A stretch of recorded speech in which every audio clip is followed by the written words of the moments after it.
My name is Keith Lawrence. I'm an associate professor of English at Brigham Young University, where I teach courses in American and world literatures.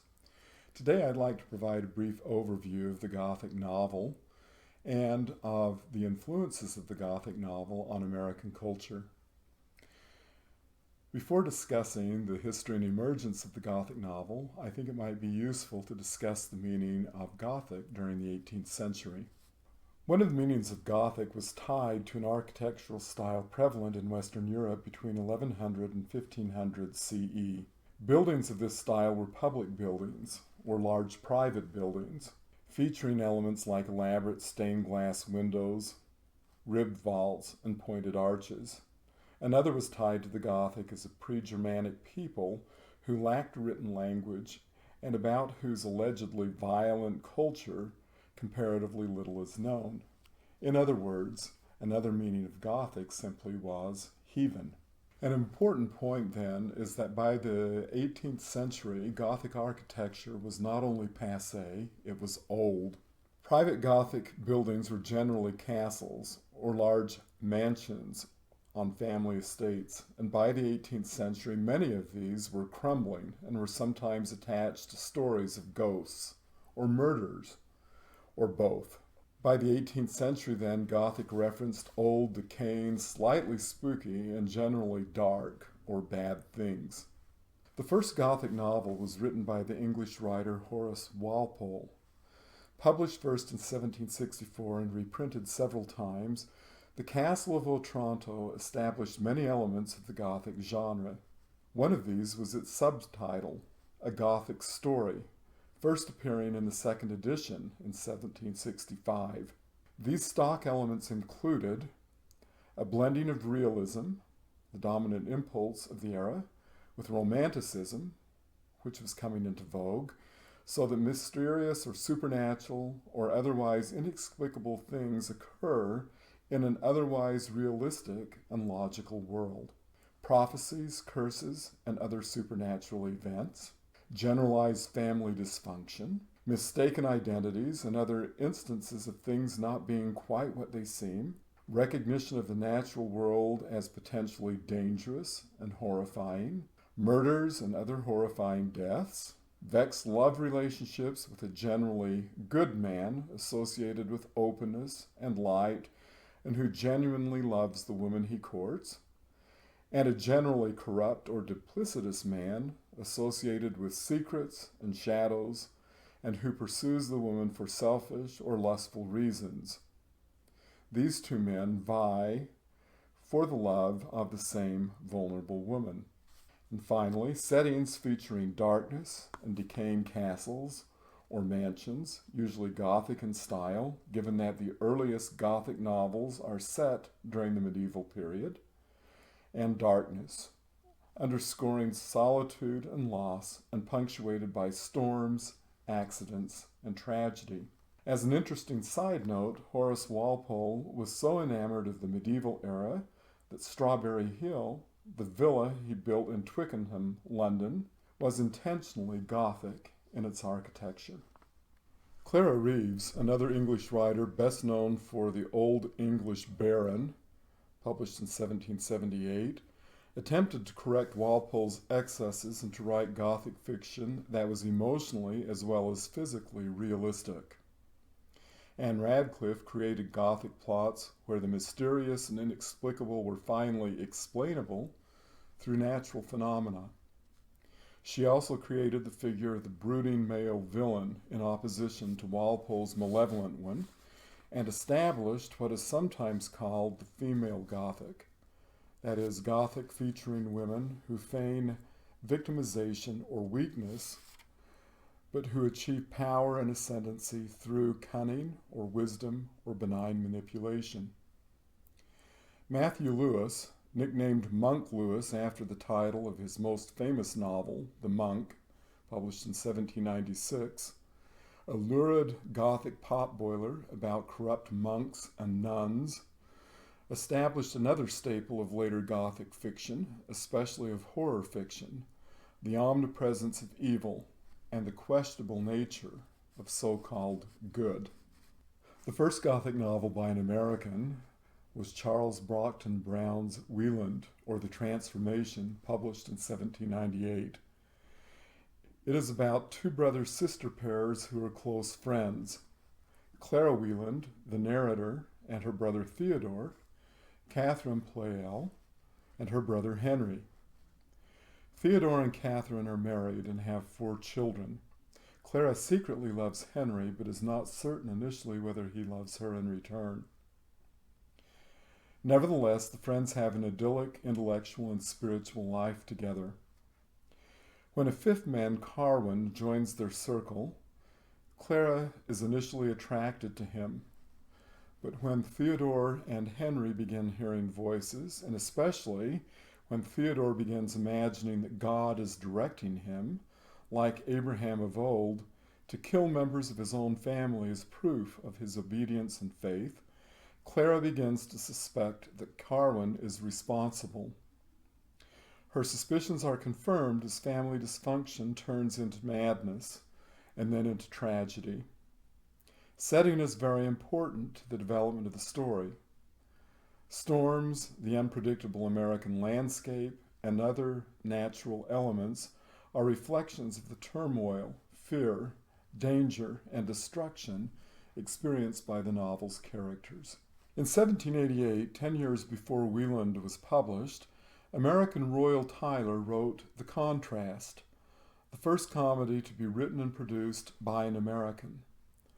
Although The Contrast was influenced by British Restoration comedy, and especially by Richard Sheridan's The School for Scandal, it was also influenced by Gothic elements. While the plot of a play like The School for Scandal is dependent on the machinations of a controlling and highly unlikable manipulator, The Contrast and other early American comedies feature villains and heroes who are self-motivated and self-determining. And while the British comedy of manners satirizes social foibles and the flaws of certain character types, early American comedies were, like Gothic romances, intensely moral in nature, but with a twist. They underscored American ethical ideals and American ways of life while condemning the values of England and Western Europe. In other words, The Contrast began a tradition of male and female heroes marked not only by their integrity, as was the case in European comedies of manners, but more importantly, by their Yankee hearts.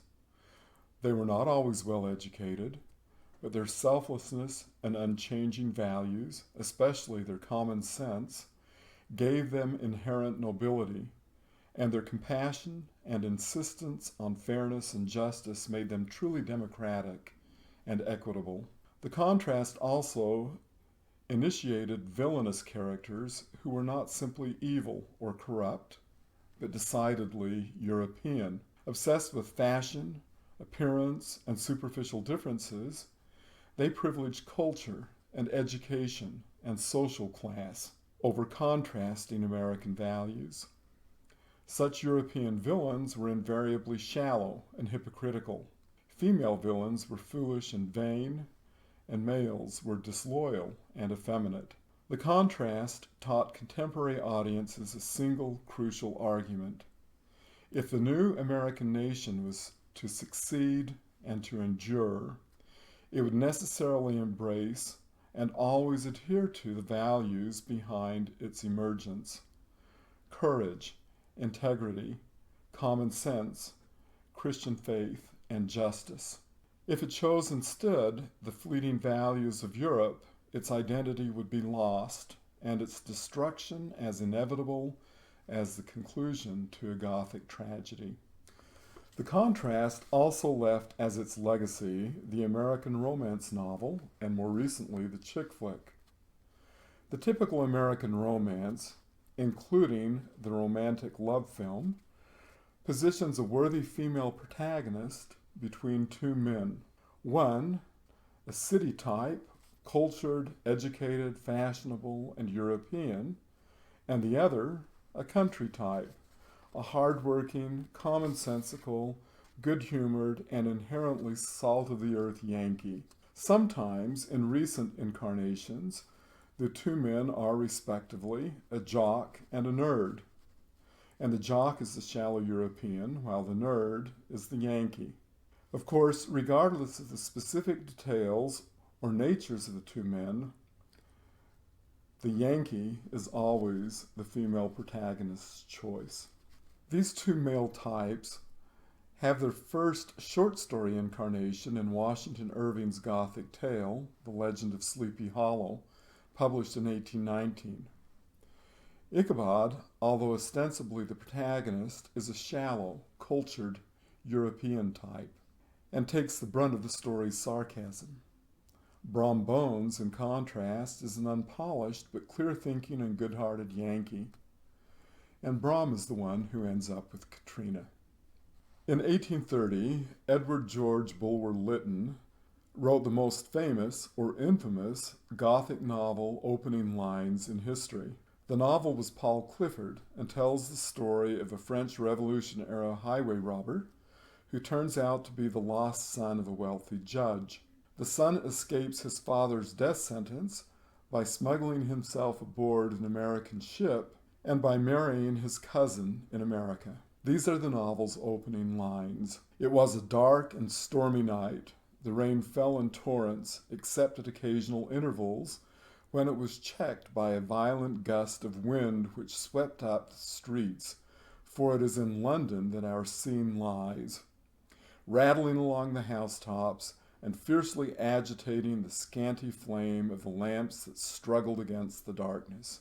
These words were repeated, at least the opening words, most famously and many times over, by would-be author Snoopy in Charles Schulz's Peanuts. 3 years after the publication of Bulwer-Lytton's novel, Edgar Allan Poe's career began with the publication of manuscript found in a bottle.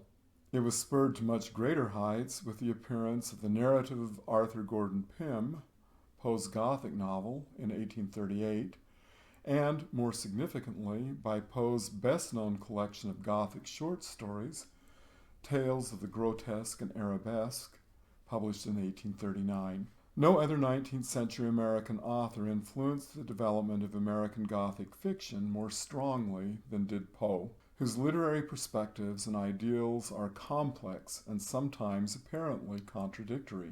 Nearly half of his writings are non-fictional. Some of these are even humorous. But his reputation is founded on his Gothic fiction, and, in 3 important instances, his detective or crime fiction, a genre he himself invented, and that had an enormous influence on subsequent British writers like Arthur Conan Doyle and Agatha Christie. His Gothic fiction was not, at first, fully accepted in his own country, but was most fully appreciated and perpetuated in France. But Poe's works have never been out of print in the U.S., and especially with the dawning of the 20th century, they became enormously important in the emergence of American and world cinema. They are among the most frequently adapted of text by any author, and in film they strongly influence the development of popular genres like suspense, film noir, and horror. The American Gothic is omnipresent in American culture, with manifestations in fine art, film,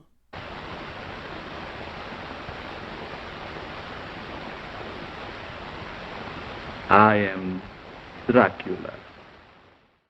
music,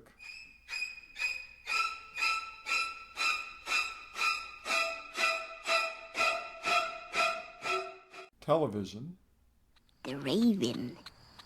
Once upon a midnight dreary, while I pondered weak and weary over many a quaint and curious volume of forgotten lore, and fiction. And traces of the Gothic are vital to American romance, to popular music, especially country and mainstream ballads and torch songs, to advertising, and to how we think about ourselves as Americans.